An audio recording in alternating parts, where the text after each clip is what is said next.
Maybe you thought, why Pistis Sophia's story? Why this Gnostic text? Out of everything I could have chosen to write about.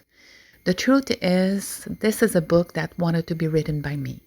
And to make sure that I keep walking the talk of everything I teach, like I always like, of course, I lived it first.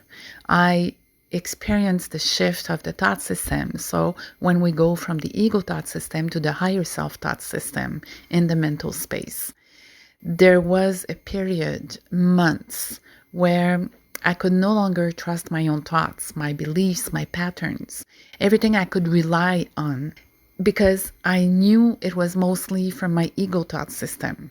And ego has nothing to do with selfishness here. It's the instrument allowing us to live this physical life. So it's part of us that gathers the data, but it is not supposed to control our mental space from those data. But knowing this did not give me anything to replace those data with anything else for a while. So it was as if I was investigating all my thoughts and my belief as they were coming up to see if they were coming from my ego or my higher self, and I did not want to use the old ones. So I needed new data.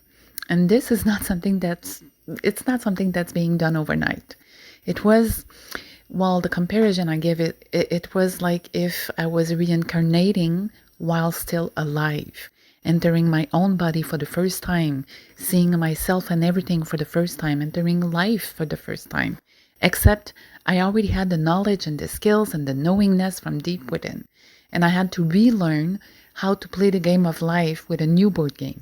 And then I became aware of something different than all I have ever been taught about divinity, where I understood from deep within that I belong to my higher self, not even a divine entity outside of me. For example, many people give their life to God or Christ as if it was an external entity. That's the ego veiling that there is another step after. And then it clicked. We belong to a higher self through Christ, major nuance. And I saw clearly the ascent from the 12th to the 13th eon of Pistis Sophia's story.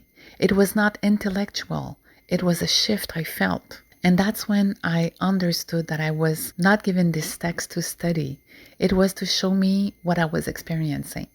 So this book carries that walk, not as a theory, but as something lived, designed and redesigned.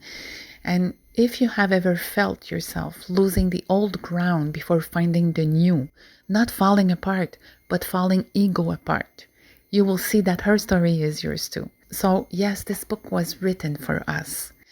You can find the link in the bio if this is calling you, or go online through your favorite bookstore.